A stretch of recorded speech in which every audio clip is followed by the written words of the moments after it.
Bismillahirrahmanirrahim. Bismillahirrahmanirrahim. La haula wala quwwata illa billahil aliyil azim. Ini saya mau jalan keluar. Biasanya saya kalau keluar juga baca selain Bismillahirrahmanirrahim. Kita berserah diri kepada Allah. La haula wala quwwata illa billah. Tidak ada daya dan kekuatan selain Allah. Saya juga baca Allahumma antas salam wa minkas salam wa ilaika ya'udus salam. Hayyina rabbana bisalam wa dakhulna jannata darus salam tabaraka rabbana wa ta'ala ya jalal wal ikram. Intinya kita memohon keselamatan kepada Allah, karena Allah lah pemilik keselamatan. Antas salam wa minkas salam, dan darinya keselamatan. Wa ilaika ya'udus salam, dan hanya kembali kepadanya dengan selamat dengan izin Allah. Hayyina rabbana bisalam, dan hidupkanlah kami dengan selamat. Dakhulna jannata darus salam, dan masukkan kami kepada jannah darus salam ya. Jannah itu namanya juga disebut darus salam ya. Darus salam. Saya suka amalin itu juga disebut ya. Intinya kita makhluk yang lemah ini ya, makhluk manusia yang namanya manusia yang sangat lemah, yang memohon perlindungan kepada pemilik keselamatan, pemilik kehidupan ini ya, yang menghidupkan, yang mematikan, yaitu Allah tabaraka wa ta'ala ya. Allah jalla jalal, jalla jalal ya.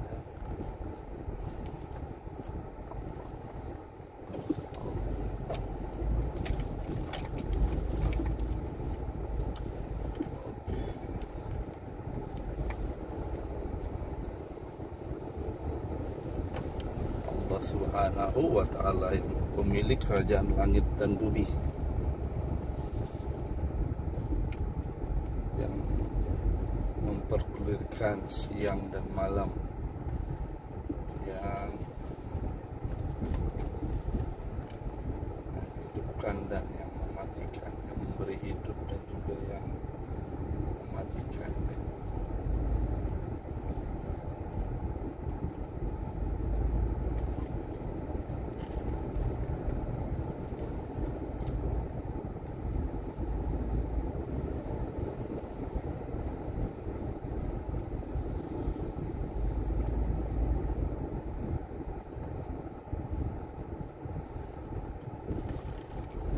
Manusia lemah, manusia lemah ya, tak berdaya sebenarnya manusia ini. Kata patut kita sombong ya, tak patut kita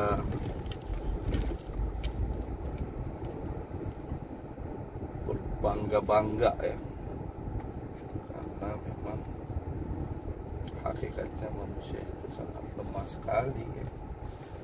Sangat lemah sekali manusia itu.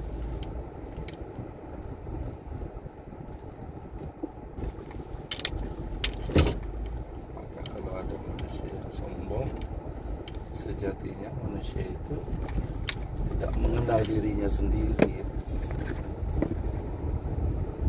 tidak mengenal dirinya sendiri. Saat kita dilahirkan,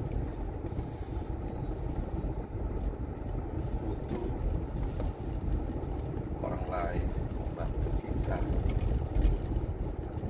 Saat kita mau berjalan juga bantu orang untuk bisa berjalan. Saat kita meninggal pun ya, kita dibantu orang untuk disolatkan, jenazahnya dimandikan, disolatkan, masukin dalam keranda untuk dimakamkan. Coba bayangkan kalau nggak ada yang melakukan itu. Pernah lihat bangkai, pernah menemukan hewan yang mati kemudian tidak dipedulikan seperti itu manusia itu.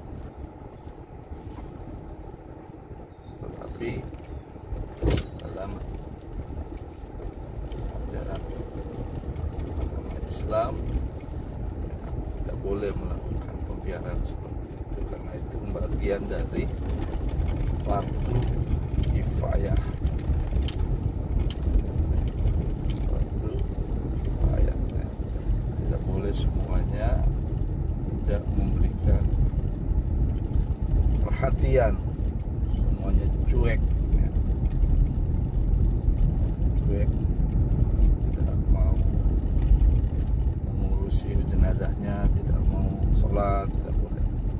Kalau itu dilakukan oleh komunitas muslim di mana adanya orang meninggal, maka semuanya berdosa, karena itu bagian dari fardu kifayah. Fardu kifayah karena memang itu hak muslim dengan muslim lainnya. Kalau muslim adalah muslim itu bagian dari hak muslim pada muslim lainnya. Ada indahnya agama Islam itu ya, sampai hal-hal seperti itu kita juga ada syariatnya, diajarkan oleh, ada tuntunannya, sebagaimana dicontohkan oleh imam kita ya, nabi kita baginda Rasulullah sallallahu alaihi wasallam, junjungan alam Muhammad sallallahu alaihi wasallam.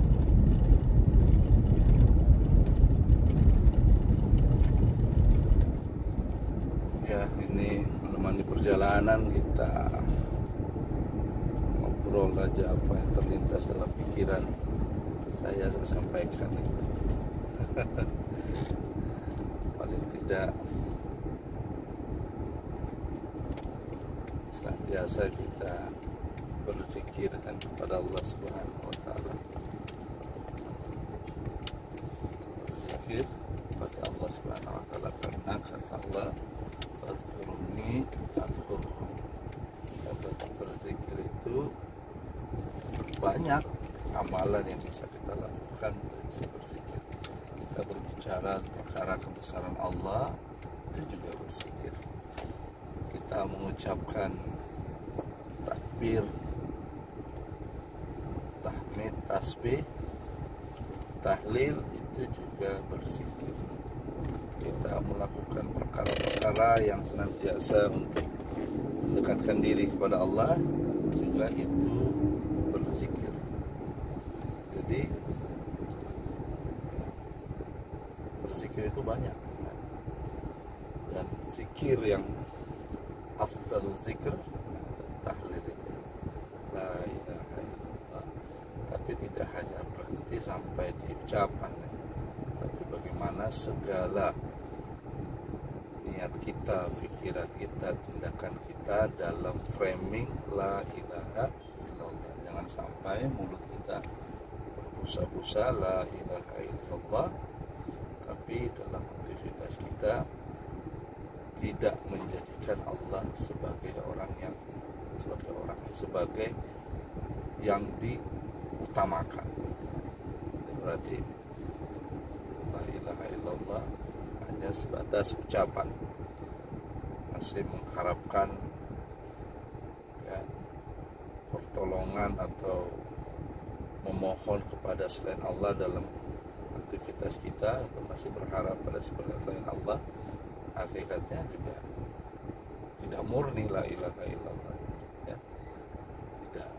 Tidak sesuai. Jadi, la ilaha illallah itu kalau kemudian di breakdown, masya Allah, dalam dan luas sekali ya, dalam dan luas sekali. Zikri fa'lam anna la ilaha illallah.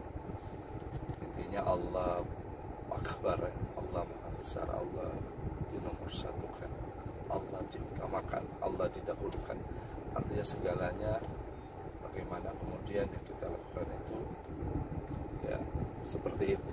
Memang berat, kita manusia ya, tapi ya begitulah sebenarnya. Kalau kemudian kita punya kesadaran bahwa kita adalah hamba Allah. Dan zikir yang Allah sebagai hubungan yang sangat personal dengan Allah, dan ini sebagai bukti utama dari berbakti kita kepada Allah Subhanahu wa taala itu ibadah salat. Innani anallah la ilaha illa ana. Di situ Allah deklarasikan bahwa dirinya lah Allah, tidak ada Tuhan selain Allah. Fa'budni, maka beribadahlah kepadaku, maka berbaktilah kepadaku, maka sembahlah aku. Aqimis shalah li zikri, dengan mendirikan salat untuk mengingatku. Jadi perintah amalan salat ini adalah amalan yang sangat utama. Salat ini amalan yang utama. Dan koneksi kita dengan Allah, hubungan kita dengan Allah, sarananya yang paling utama ini lewat salat. Karena Allah yang minta, Allah perintahkan. Ketika dia menyampaikan secara tegas bahwa akulah Allah, innani anallah la ilaha illa ana, sesungguhnya aku ini adalah Allah, tidak ada Tuhan selain aku. Fa'budni, maka beribadahlah kepadaku. Aqimis shalah dengan mendirikan salat untuk mengingatku, untuk punya kesadaran terhadap aku. Salat, makanya salat ini dikenal juga dengan zikir akbar. Tadi afdalul zikri la ilaha illallah, tapi zikir akbar itu adalah salat. Makanya kalau kita kadang salat Jumat biasanya khatibnya mengakhiri dari khutbah keduanya itu zikir akbar itu langsung mendirikan salat Jumatnya. Jadi zikir akbar itu salat ya. Ya, saya mau ada keperluan nih di luar sebentar, hampir ke ATM. Nanti kita lanjutin lagi ya. Oke, bang dulu sebentar.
mampir dulu sebentar, ada keperluan.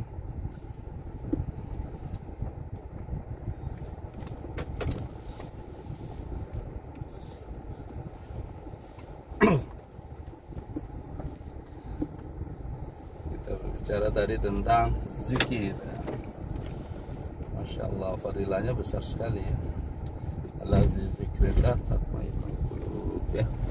Dengan kita berzikir kepada Allah membuat hati kita menjadi tenang ya. Menjadi sakinah, menjadi tenang ya. Jadi amalan-amalan yang Allah minta kita lakukan itu sebenarnya bukan untuk kepentingan Allah sebenarnya. Kita beribadah kepada Allah juga bukan untuk kepentingan Allah sama sekali. Jadi bukan untuk kepentingan Allah sama sekali. Karena Allah itu maha segalanya, maha kaya, maha memiliki, maha menguasai, maha menghendaki, pemilik kerajaan langit dan bumi, yang menghidupkan, yang mematikan, yang mengadakan dan yang meniadakan ya, Masya Allah, yang membuat kita tidur, yang membuat kita bangun, semua itu Allah. Makanya amalan sebenarnya yang kita lakukan itu untuk kita. Orang mencari ya pencerahan, mencari ilmu untuk kebahagiaan hidup. Padahal Allah sebenarnya dengan maha rahmannya, maha rahimnya memberikan itu semua kita sebenarnya. Perlu dicari, ada dalam diri kita sebenarnya. Itu bagaimana kita hidup bahagia ya, dan kita hidup senang ya. Hidup senang kan? Semua orang ingin hidup senang. Allah kasih caranya, Allah ajarkan gitu, Allah tuntunkan.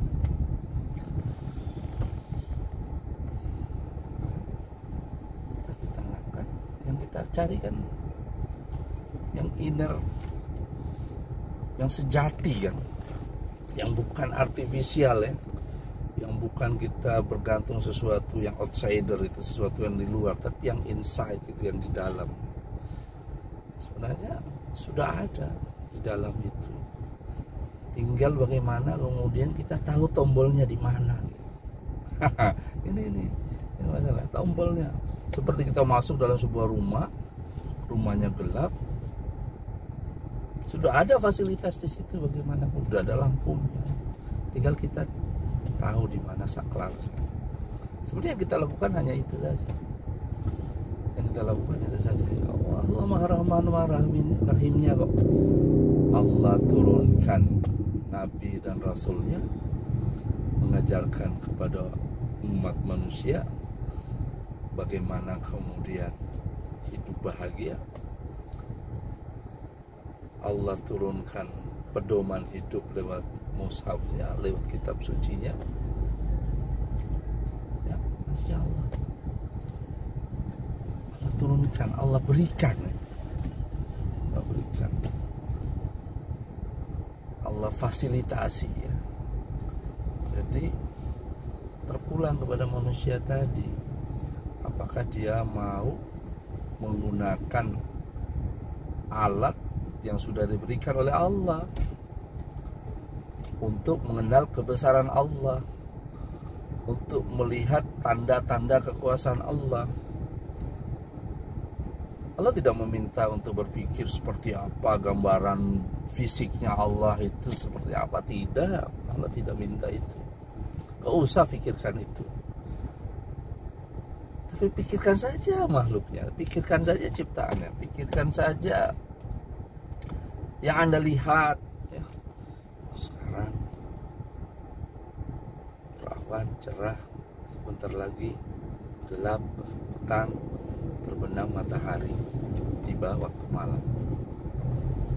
Malam hari manusia kemudian letih, tidur di waktu malamnya. Dan memang Allah ciptakan malam untuk manusia beristirahat. Tidur, pagi hari, fajar, terbangun, kemudian terbit matahari, kembali lagi terang, bisa kemudian kita beraktivitas kembali, bekerja, mencari rezeki dari Allah. Begitu. Siapa yang buat siang dan malam? Oke, orang bilang ini hukum alam, sudah menjadi hukum, sudah hukum ya dari kehidupan itu sendiri. Ya sekarang yang menciptakan hukum itu siapa? Itulah maha kesempurnaan Allah. Tidak ada sedikit pun yang cacat dari ciptaan Allah itu. Tidak ada yang cacat dari ciptaan Allah itu, tidak ada. Tidak ada yang kurang. Kalau kemudian ada yang rusak, disharmoni atau ketimpangan, ada gap, ada chaos, itu karena ulah manusia itu sendiri, atau ulah karena tangan-tangan makhluk Allah itu sendiri. Tapi dominan kerusakan itu dibuat oleh tangan manusia. Katakanlah Anda main di suatu pantai itu belum tersentuh oleh manusia belum ada tinggal di situ. Indah sekali pantai itu. Anda akan tidak temukan sampah non organik di situ. Anda tidak temukan plastik. Anda tidak temukan karton apalah macam-macam di situ, sampah. Ada pohon yang kemudian ditebang, nah, temukan. Indah sekali. Tapi begitu manusia masuk, wow, mulai di situ rusak. Jadi manusia yang membuat kerusakan. Indah, tidak ada sedikit pun cacat dari ciptaan Allah. Even manusia itu, karena manusia itu diciptakan oleh Allah itu sempurna. Laqad khalaqnal insana fi ahsani taqwim. Sungguh kami ciptakan manusia itu sebaik-baik bentuk. Jadi kalau kemudian ada yang terjadi apa itu, perlu kemudian kita banyak-banyak untuk refleksi ke dalam kenapa seperti ini. Mungkin ada sesuatu kesalahan yang dilakukan, dengan banyak istighfar kepada Allah Subhanahu wa taala. Tidak ada yang cacat dari penciptaan Allah ini, tidak ada. Tidak akan kita temukan. Saya lupa ayat ini. Allah ulangi lagi pertanyaan itu. Apakah Anda menemukan ada yang disharmoni, ada yang cacat dari ciptaan Allah? Sekali-sekali lagi kata Allah, sekali lagi tidak akan menemukan. Jadi Masya Allah. Jadi sebenarnya yang kita lakukan ya, amalan yang kita lakukan, ibadatan yang kita lakukan, yang kita anggap itu sebagai sebuah kewajiban ya, kalau memang masih sebatas itu kita memahami dan menjalani iman kita, agama kita dengan feeling kewajiban itu, sangat disayangkan. Tapi memang perlu riyadhah, perlu latihan, sehingga kemudian tidak kewajiban, tapi memang itu kebutuhan kita. Itu kebutuhan kita. Hati kita butuh, raga kita butuh, akal kita butuh, semua organ-organ tubuh dalam diri kita itu butuh itu. Sehingga kemudian ketika itu terpenuhi, kita merasa nikmat, enjoy, khulun. Nah, itu kalau dalam bahasa apa hadis ya, khulwatul iman, manisnya iman. Tapi memang perlu lihat sampai kemudian kita bisa berada pada station itu, sehingga kita melakukannya bukan karena kewajiban, terpaksa untuk hanya sekedar memenuhi apa ya, sesuatu yang artifisial tadi yang kita sayang. tapi bagaimana kemudian semuanya itu berangkat dari sebuah kesadaran yang dalam ya. Kesadaran yang kita miliki ya. Sehingga kita enjoy melakukannya itu, tidak terpaksa, sehingga kalau kemudian terlewatkan kita lakukan itu, kita merasa ada sesuatu yang kurang ya, merasa rugi. Sudah sampai pada fase itu, masalah kita akan menikmati agama itu, kemudian kita tidak melihat agama itu sebagai sebuah candu, karena kepentingan dari semua amalan-amalan, ajaran-ajaran yang disampaikan oleh Allah lewat kitab sucinya, yang kemudian juga dikuatkan dengan Nabi dan Rasulnya ya, untuk bagaimana kemudian kebahagiaan umat manusia ya, tidak hanya di dunia tapi juga kebahagiaannya di akhirat. Allah beri tuntunannya dengan kemurahan Allah Ar-Rahman Ar-Rahim yang Maha Pengasih Penyayang. Allah tidak biarkan kita ini bingung. Tapi memang saya berbicara seperti ini lagi-lagi akan sulit diterima ketika kita tidak memiliki tadi yang namanya iman. Kan ini kan demarkasinya kan di situ, garis batasnya di situ ya. Karena yang tidak sampai pada beriman kepada Allah. Kalau sudah tidak beriman kepada Allah, pasti tidak akan beriman kepada orang yang Allah mandatkan untuk menjadi rasul, menjadi nabi tadi. Karena wong yang memandatkan saja tidak diterima, bagaimana nabinya, kan begitu. Tidak menerima namanya kitab suci, bagaimana bisa menerima kitab suci?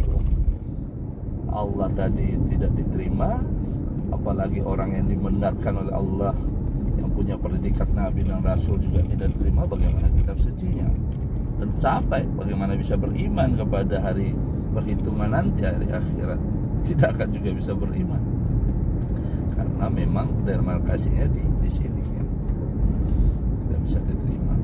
Tapi setidaknya, makanya banyak kelompok-kelompok sekarang yang tidak bisa menerima agama, tapi juga tidak bisa membuktikan untuk menolak agama itu, atau lebih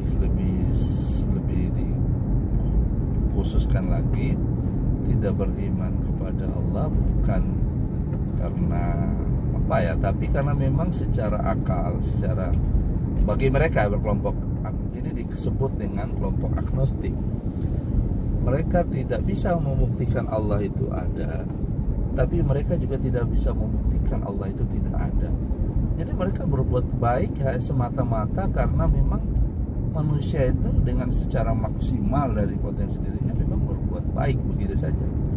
Jadi ujung-ujungnya sebenarnya yang melakukan kebaikan itu hanya sebatas kepentingan kemanusiaan itu sendiri. Anda mau ingin hidup bahagia, Anda mau ingin hidup tenang, ya lakukanlah.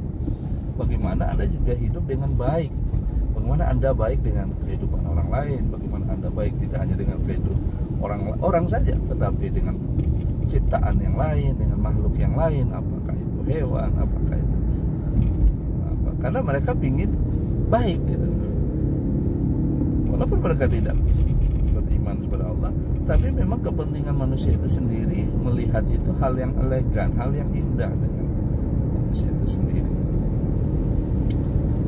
Sah-sah saja bagi kelompok mereka ya.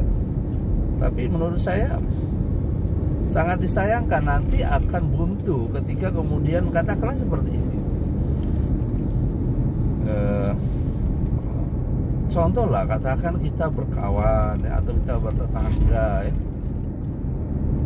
Kita bertetangga, kita kenal dia orang baik, kita tahu bagaimana kehidupannya, bagaimana kesantunannya, bagaimana kebaikan orangnya itu.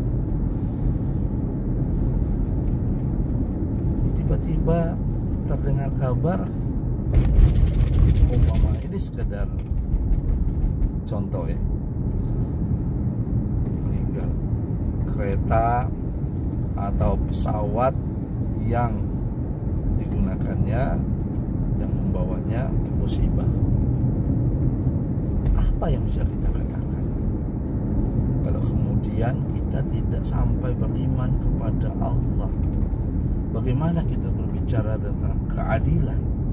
Bagaimana kita berbicara tentang kepantasan dalam kehidupan ini? Pesawatnya hilang, tak ditemukan, katakan satu betul, sementara orang kita kenal baik di situ. Apa yang kita bisa bilang? Ya Allah, dia sudah baik, tapi kok begitu ya? Sehingga bahasa kita tragis, yang akan keluar tragis banget ya. Kasihan, celaka ya. Gak ada bahasa yang bisa kita gunakan. Karma hidup dia. Karma dari mana? Kita tahu dia baik. Bagaimana menjelaskan itu?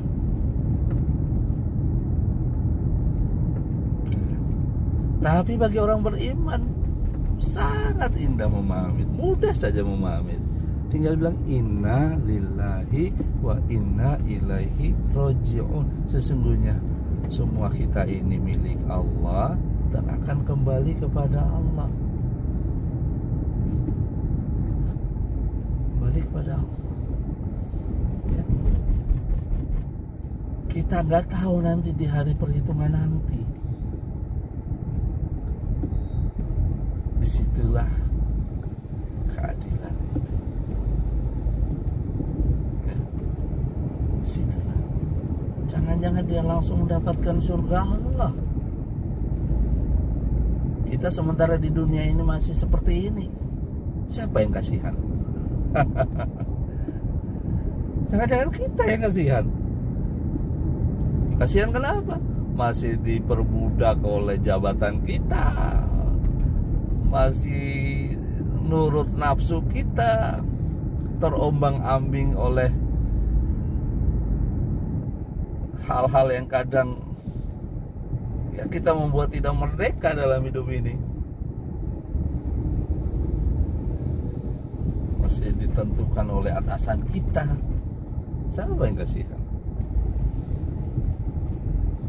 Jangan-jangan kita yang kasihan kan gitu.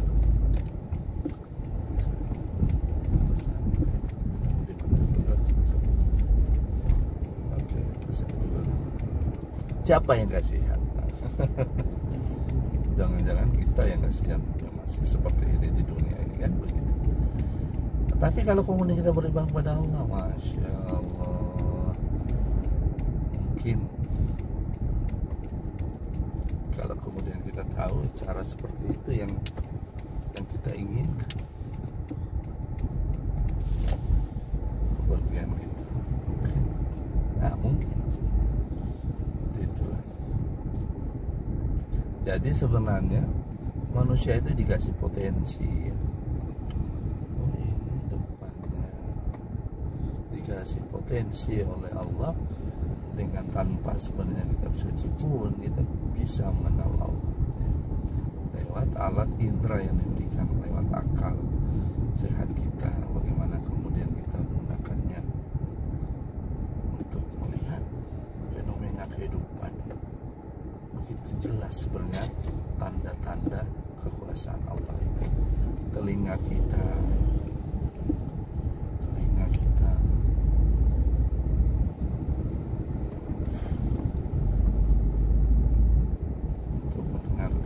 banyak kebesaran Allah, semakin kita yakin dan beriman bahwa segala sesuatu ini tidak ada dengan sendirinya, tapi ada yang mengadakan, ada yang menciptakan.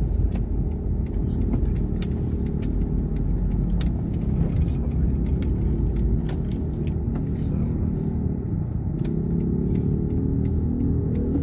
Jadi ada yang menciptakannya. Saya di Batam ini, jadi saya sendiri di Batam ini, belum begitu mengenal Batam karena baru efektif di Batam lama ini setahun. Saya lagi mikir-mikir ini apakah saya mau hidup di Batam apa di tempat saya ya, Tangsel, ada rumah juga, ada sana tenang kehidupan di sana, tapi di Batam kota kecil ya, sehingga tidak merasa crowded seperti kita yang hidup di Jabodetabek ya, jalanan macet, kemudian biaya hidupnya juga tinggi ya. Di sini Batam ini parkir 2000 perak ya, terus jalan ya kota Batam tidak ada tol, jadi dari sisi transportasinya saja sebenarnya sudah efisien, sudah lebih ekonomis. Itu tadi kembali kita berbicara nanti alokasi. Kalau dalam bahasa ilmu filsafat itu namanya epistemologi, alat untuk menemukan kebenaran. Alokasi kita alat untuk mendapatkan kebenaran itu. Jadi ya itulah, ini perkara hidayah ya, walaupun sebenarnya secara alat epistemologi dia sudah menguatkan ke arah sana, tapi kalau tidak punya hidayah lain ceritanya. Tapi sebenarnya hidayah itu bisa dijemput ya, tapi ya banyak faktor ya, banyak faktor. Makanya sebenarnya kehidupan ini ya, kalau kita kembali, makanya saya sampaikan ya, saat taklim harian di rumah, saya punya anak kecil ya, sampaikan ada mamanya, karena bayi yang baru lahir itu kan suci, kullu mauludin yuladu ala fitrah, kan begitu. Fa abawahu yukhawidani, maka orang tuanya lah, atau juga di sini menjelaskan lingkungannya lah yang menjadikan dia Yahudi, au yunassirani, juga yang menjadikan dia Nasrani, anak itu, au yumajisani, atau menjadikan dia Majusi. Jadi sebenarnya setiap kita yang lahir ini, apapun ibu kandung kita, orang tua kandung kita ya, kita ini suci. Apa ini maksud suci? Itu ya Islam itu sendiri. Ya Islam itu yang dibilang suci itu ya Islam itu, karena memang kita sudah punya janjian primordial dengan Allah ketika kita masih dalam kandungan kan. Apa perjanjian? Alastu birabbikum? Apakah kemudian Allah bertanya seperti itu, apakah saya ini Tuhanmu?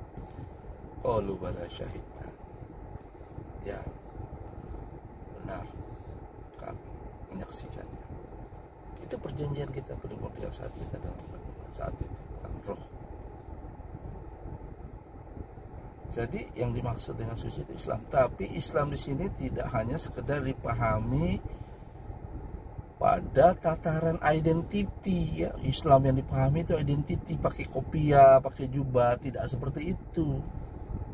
Karena Islam itu kita berbicara luas sekali ya. Apa itu Islam itu? Lebih kita bagaimana kemudian memahami pada tataran yang sikap ya. Sikap. Inna dina indallah Islam. Sesungguhnya agama, saya tidak cocok diartikan agama, tapi lebih pada ketundukan. Din itu maknanya secara harfiah itu ketundukan. Sesungguhnya ketundukan indallah, di sisi Allah itu Islam. Islam itu apa? Pasrah kepada pemilik kehidupan itu sendiri. Jangan kemudian kita reduksi hanya sebatas identiti. Karena kalau hanya sebatas identiti akan agak sulit memahaminya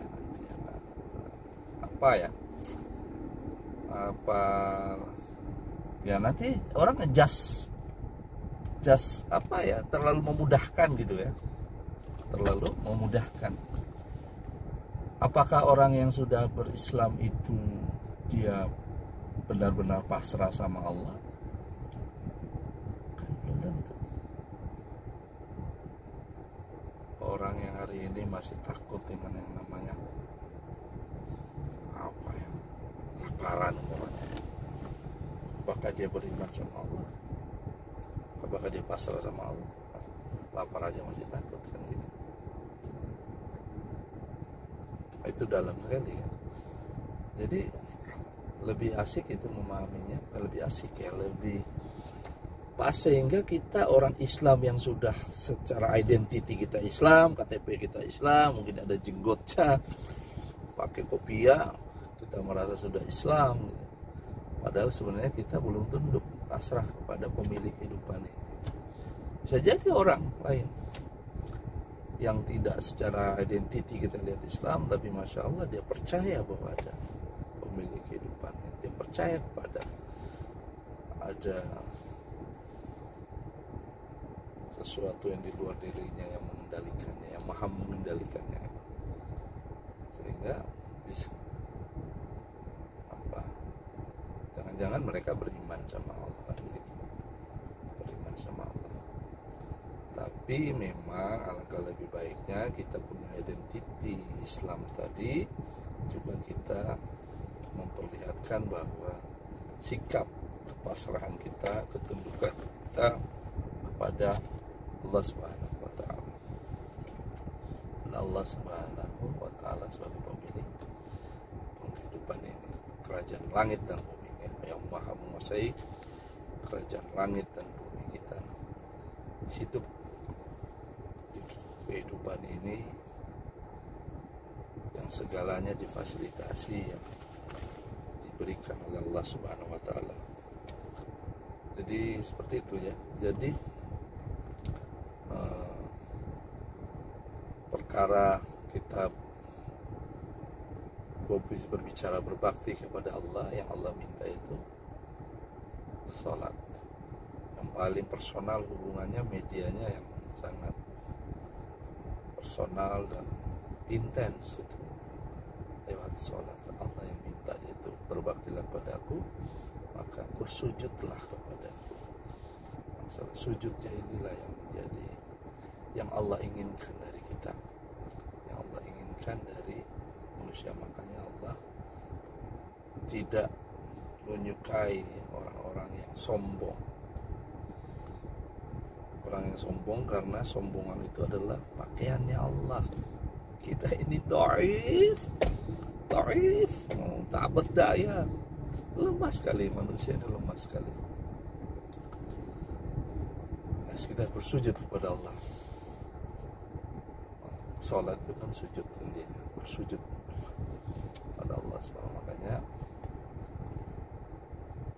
Allah membenci ya kesombongan itu, karena kesombongan itu pakaiannya Allah, hanya miliknya Allah, hanya miliknya Allah. Sombongan itu punya Allah. Manusia tak pantas sombongnya, manusia tak layak sombong, manusia itu sangat lemah. Jadi untuk sampai pada kita beribadah ya, berbakti kepada Allah dengan tadi sujud, tapi ya, kan Allah dalam Al-Quran Allah bilang wa ma khalaqtul jinna wal insa illa liya'budun. Aku tidak ciptakan jin dan manusia itu kecuali beribadah kepadaku. Allah tidak menginginkan rezeki darimu. Lanjutan dari ayat itu ya. Allah juga tidak menginginkan untuk makanan dari kamu. Innallah war-razzaq. Sesungguhnya Allah itulah yang pemberi rezeki. Allah lah yang sebenarnya pemberi rezeki. Dzul quwwatil matin, yang lagi kuat, yang lagi perkasa. Jadi sebenarnya Allah meminta kita untuk beribadah ya, untuk sembah sujud kepada Allah. Bukan Allah yang butuh. Innallahu war-razzaq. Sesungguhnya Allah itu war-razzaq. Dialah pemberi rezeki itu. Dialah pemberi rezeki. Dzul quwwatil matin. Lagi kuat, lagi kokoh. Dzul quwwatil matin.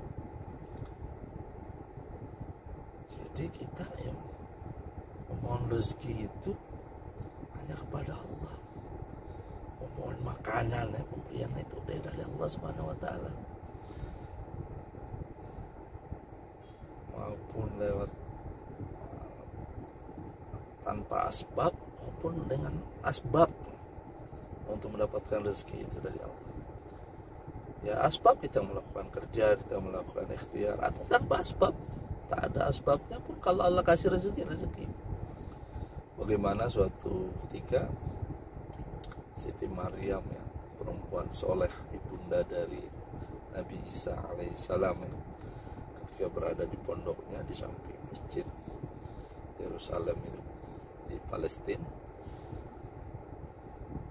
dia di situ tafakur, duduk ya. Kemudian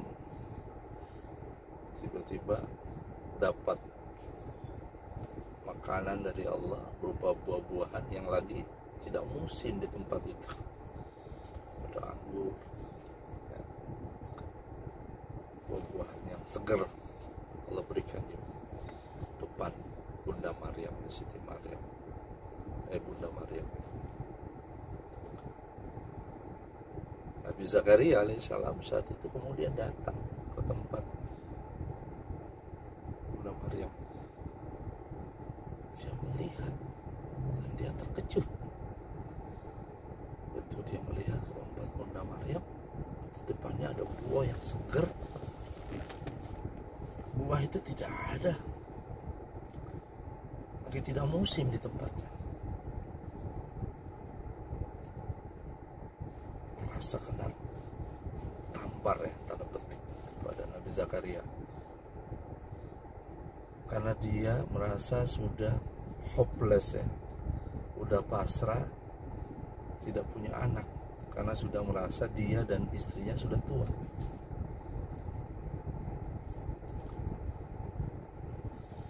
Dia merasa istighfar kepada Allah, dia merasa bersalah kepada Allah. Dia masuk ke masjid, dia dialog lah, dia istighfar, dia merasa bersalah kepada Allah. Dari situ kemudian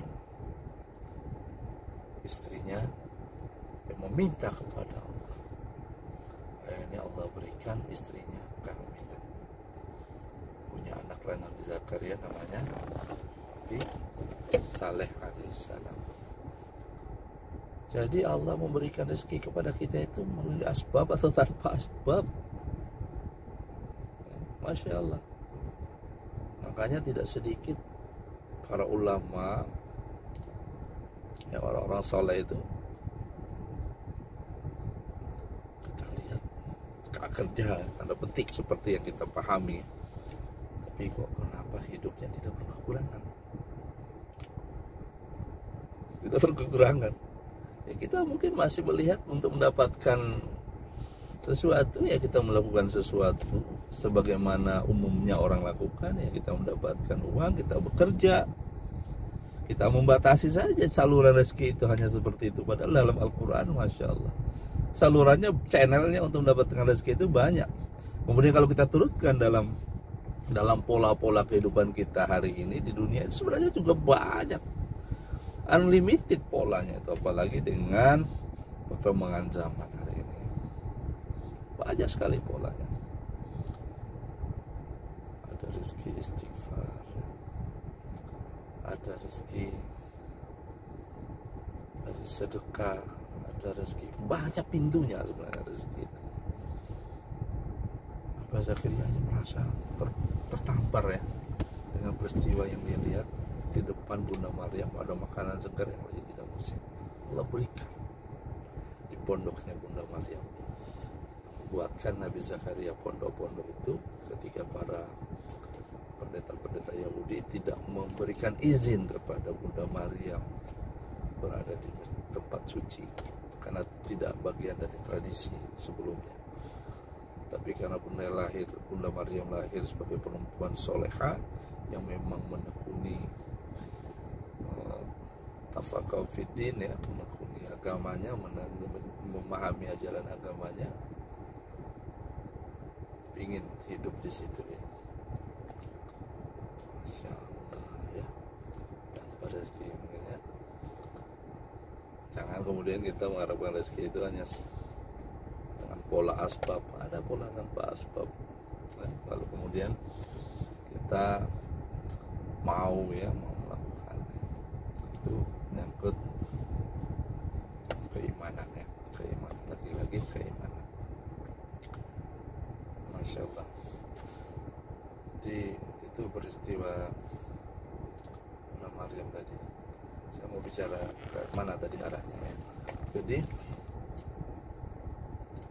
ya itu tadi, Allah itu innallahu war-razzaq. Jadi kita beribadah kepada Allah itu bukan nanti kita memberikan makan kepada Allah, kita memberikan sedekah untuk Allah.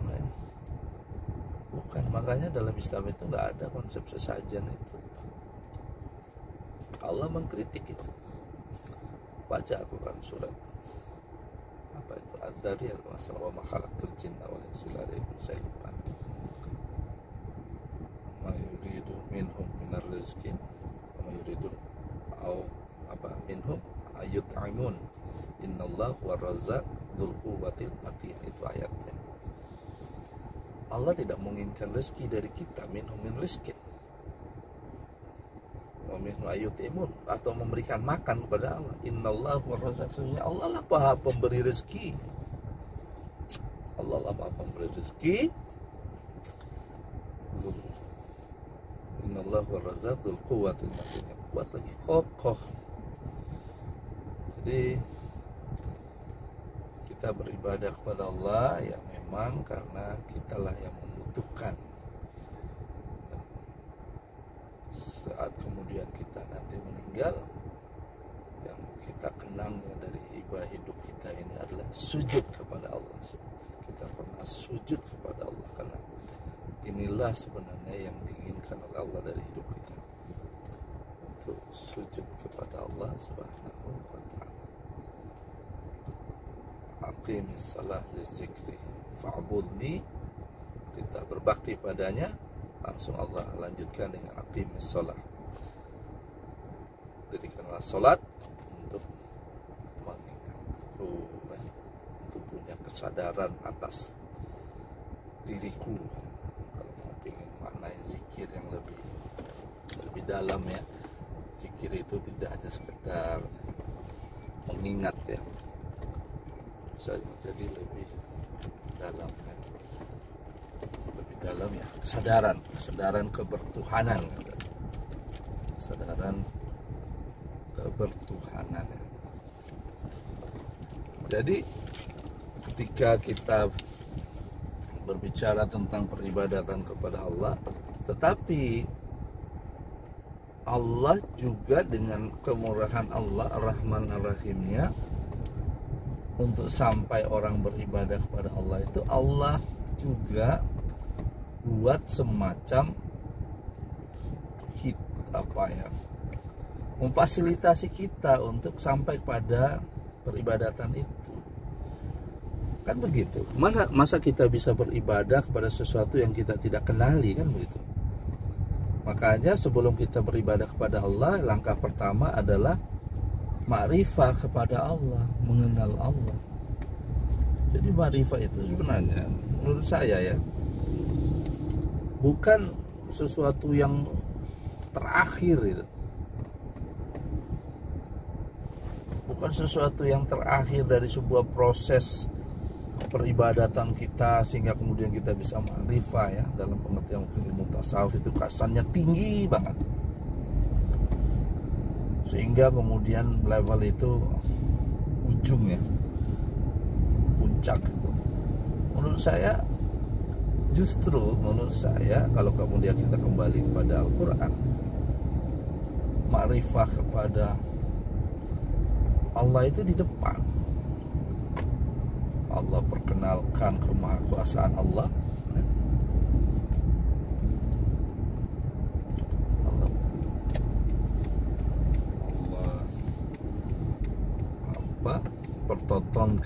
pertontonkan kebesaran dari Allah Subhanahu wa ta'ala.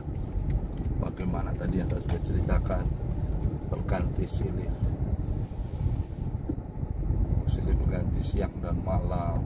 Bagaimana kemudian coba kalau kita kembali ke diri kita sendirilah ya, bagaimana kemudian otak kita yang besarnya hanya semacam jeruk gitu, tidak ada dalam kepala kita, tapi dahsyat ya kekuatannya ya.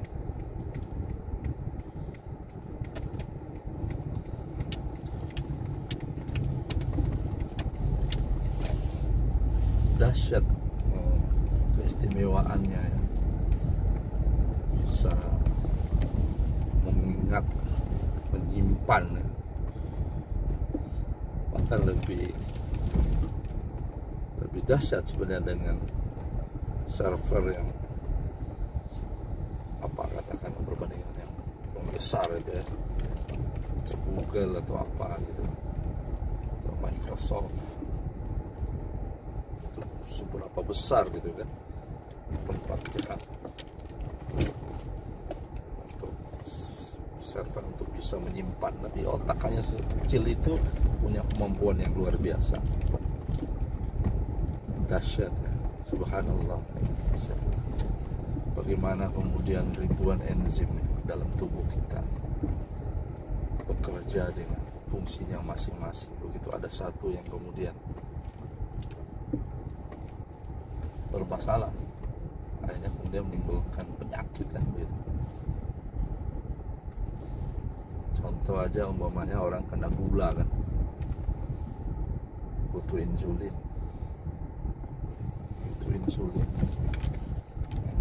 Coba bayangin berapa harganya insulin sekali suntik di luar sana.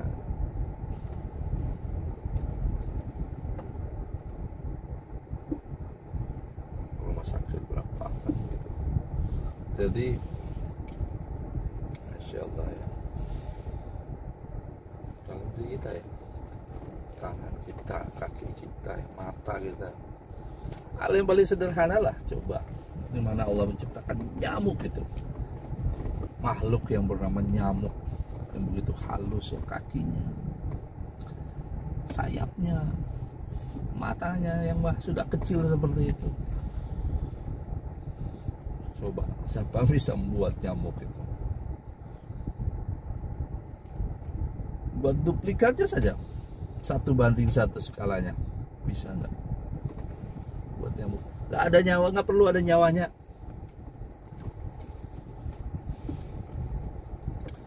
Buat fisiknya aja nyamuk itu, buat semacam apa, patung lah.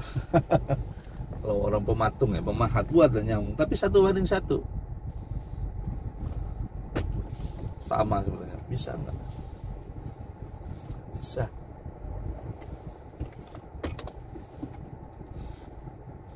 Masya Allah.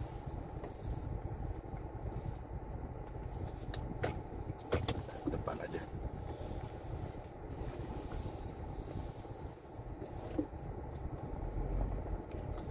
Buat nyamuk ya. Bisa nggak? Jadi sebenarnya dari situ saja kita bisa ma'rifah pada Allah. Kita bisa ma'rifah, mengenal Allah, dengan kemudian kita mengenal bahwa ada sesuatu yang besar dari di luar diri kita ini, sesuatu yang maha mengendalikan, maha besar. Maka kita baru bisa beribadah kan kepada yang maha besar tersebut, yang Allah Azza wa Jalla, Allah Subhanahu wa Ta'ala, pemilik kerajaan langit dan bumi, menghidupkan dan mematikan.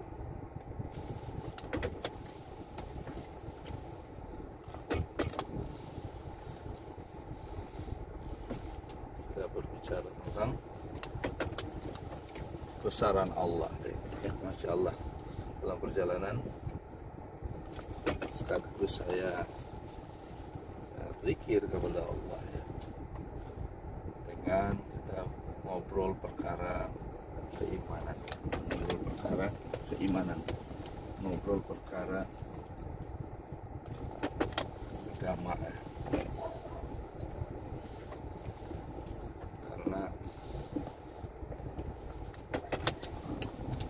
ya, sebaik-baik obrolan itu kan obrolan yang bagaimana kemudian kita saling mengingatkan kan begitu dalam kebenaran dan kesabaran, tentunya dalam tingkai kasih sayang ya, atau wasabil marhamah, dalam kasih sayang.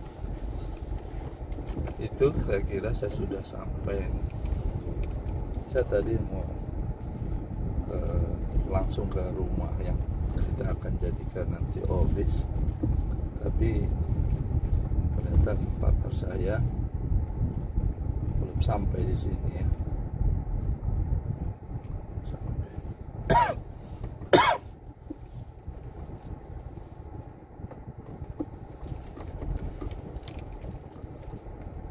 Sampai di sini. Ya, saya kira itu saya sudah mau sampai. Kawan-kawan ya, hari ini kita banyak bersyukur ya pastinya ya, semoga kita semua istiqomah dalam kebaikan, diajari oleh Allah bagaimana kemudian kita bisa menjadi orang yang pandai bersyukur ya Allah, bisa bersabar, bisa istiqomah dalam kebaikan. Saya tutup dengan salawat ya. Kita salawat bil qulub boleh ya. Allahumma sholli ala sayyidina Muhammadin tibil qulubi wa dawaiha wa afiyatil abdani wa shifaiha wa nuril absari wa diyaiha wa ala alihi wa sahbihi wa sallim. Allahumma sholli ala sayyidina Muhammadin tibil qulubi wa dawaiha wa afiyatil abdani wa shifaiha wa nuril absari wa diyaiha wa ala alihi wa sahbihi wa sallim. Allahumma sholli ala sayyidina Muhammadin tibil qulubi wa dawaiha afiyatil abdani wa shifaiha wa nuril absari wa diyaiha wa ala alihi wa sahbihi wa sallim. Oke, sudah sampai. Assalamualaikum warahmatullahi wabarakatuh. Salam sehat selalu.